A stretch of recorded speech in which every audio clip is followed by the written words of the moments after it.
بھتیجے تیرا چہرہ اتنا خوبصورت، اتنا نورانی، اتنا پیارا ہے جس کی وجہ سے اللہ آسمانوں سے بارشیں عطا فرما. اور کہا سمال الیتامى عصمۃ للارامل وابیض یستسقى الغمام بوجهه.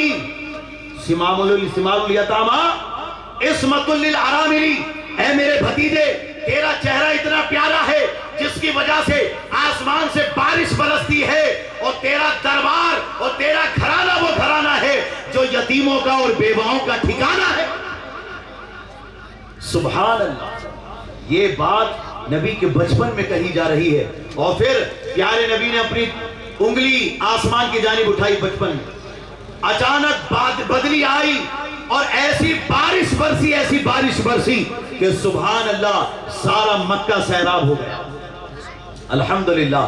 تو یہ ہمیں پتا چلا کہ پیارے نبی صلی اللہ علیہ وسلم کا بچپنا بھی برکت والا ہے، جوانی بھی برکت والی ہے، اور ماشاءاللہ بڑھاپا بھی برکت والا ہے. سبحان اللہ. اللہ رب العالمین ہمیں پیارے نبی کے فیض و برکات سے مالا مال فرمائے. ماشاءاللہ رب العالمین. جن کا انتظار تھا وہ تشریف لا چکے ہیں. درود پاک پڑھ دیجئے.